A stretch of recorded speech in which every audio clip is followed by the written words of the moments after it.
Bueno, yo creo que esta situación que estamos viviendo en estos días, donde el centro está en esa conflictividad entre estos dos poderes, creo que no tiene antecedentes en la historia contemporánea de Venezuela.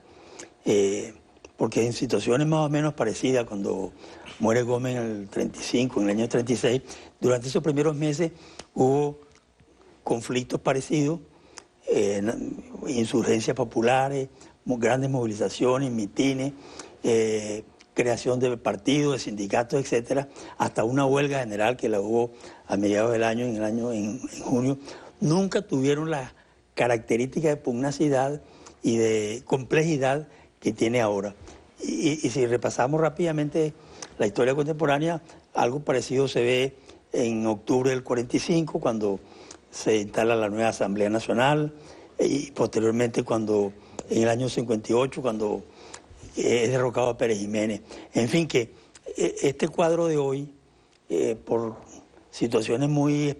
particulares, como fue la victoria electoral de la oposición, con un margen tan amplio que ni en el campo de la MUD se esperaban,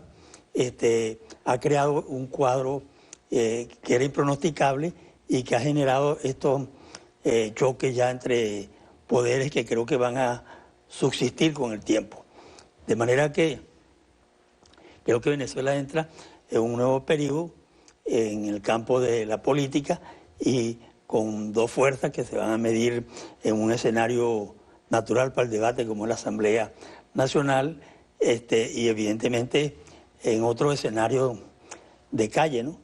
De manera pues que yo veo la complejidad y la singularidad de los hechos que se están produciendo ahora frente a todo lo que ha ocurrido en Venezuela en los años anteriores, por supuesto, hasta el siglo pasado, ¿no? Cuando tú hablas del resultado electoral, esa desproporcionada diferencia entre la votación de la MUD y la votación del chavismo, ¿a qué atribuyes tú ese hecho?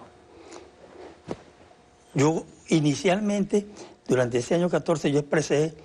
en varias oportunidades en mi columna el inevitable efecto que tendrían las colas, la escasez, los altos precios en todo el país. Después revisé un poco esa situación cuando hubo un simulacro y participaron más de 1 millón de gente del PSUV y pensé que se iba a producir un voto más consciente, no guiado por la necesidad y por la carestía que había en todo ese periodo. Pero hoy no tengo ninguna duda que el factor fundamental fue el descontento de millones de venezolanos en Caracas y en todas las ciudades por las colas, desabastecimiento, la escasez, los precios tan altos, sin que el gobierno tuviese capacidad de frenarlo o de atenuarlo. Entonces yo creo que ahí estuvo la primera causa de estos tan desproporcionados resultados. ¿Tú no crees que el chavismo magnificó el concepto de maquinaria? Y eso incluso impidió ver con claridad que la tendencia del electorado se iba a inclinar por el problema social y económico. Sí, eso parece muy acertado, por cuanto en varias oportunidades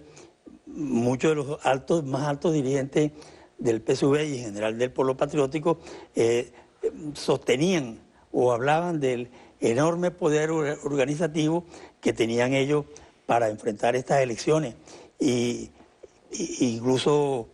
creo que fue el propio Diosdado que comentaba cómo era ese control que tenían las organizaciones de base de ellos para las elecciones, que le garantizaban una altísima votación, cuando incluso eran momentos en que ya muchos partidarios del chavismo comenzaban a dudar de la victoria, aunque nunca en las proporciones en que se produjo. Es decir, cuando ya se hablaba de que podía ganar uno u otro dentro del chavismo, de su más alta dirección, había la concepción, el criterio de que la estructura organizativa que ellos habían montado, que no se parecía en absoluto a la de la MUD, le garantizaba la victoria. Yo creo que es atinado hacer esa observación. El factor sorpresa que se da en ese resultado electoral y que ahora se repite con motivo del enfrentamiento de dos poderes, el poder legislativo y el poder judicial. Yo creo que en el clima de la polarización, en ese ambiente de crispación que existe permanentemente y que quizás no llega en profundidad a lo que mucha gente piensa, ¿no? Se da esta circunstancia de que cuando se pensaba que iba a llegar la sangre al río, se produce una salida en el marco absolutamente democrático, constitucional, ¿no? Que ha sorprendido a mucha gente, incluso a observadores extranjeros. Sí, porque desde el anuncio de lo que pasará o que iba a pasar el 5 de enero, cuando se instalaba la Asamblea, que había la mayor variedad de rumores sobre la casi inevitable confrontación que se produciría tanto en la Asamblea como en la calle, eso subsistió durante días de los choques, a pesar de que cuando se instalaba la Asamblea, la calle estuvo tranquila, aunque la confrontación fue más bien un debate, ¿no? Y que fue más tranquilo porque la mayoría no se atrevió a juramentar a los diputados electos cuestionados por el Tribunal Supremo, por su sala electoral. Pero al día siguiente sí lo hace, entonces reaparece la conflictividad con más fuerza en el seno de la Asamblea y de los partidos. Sin embargo, todavía la calle, a pesar de que eran evidentes las dos posiciones, nunca hubo conatos de violencia que se sepa, pues, por lo menos en toda el área metropolitana de Caracas, ¿no? Entonces, como los acontecimientos se desarrollan tan vertiginosa y yo diría hasta diabólicamente en esos días, bueno, viene la decisión de la sala electoral el 30 de diciembre, donde suspende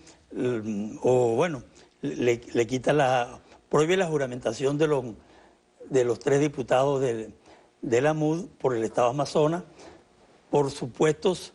ilícitos electorales, particularmente en la compra y venta de votos, de acuerdo a como se ha venido demostrando recientemente en televisión, en algunos videos o algunos audios, ¿no? Entonces, todo esto creó una situación que parecía inevitable, una confrontación de desarrollo no imaginable. Y es cuando en la MUD se evidencian dos tendencias sobre cómo enfrentar la decisión del desacato. La decisión de la sala electoral fue confirmada posteriormente y se declaró que incurría en desacato la Asamblea Nacional si no revocaba o suspendía los juramentos de los 3 diputados. Entonces, cuando en la MUD suspenden una sesión, y eso lo trató el periodismo muy superficialmente, casi como crítica, y teniendo la mayoría, como que, y la verdad es que era una situación interna muy aguda, donde habían, como se dice tradicionalmente, halcones y palomas, frente a qué hacer frente a la última sentencia de la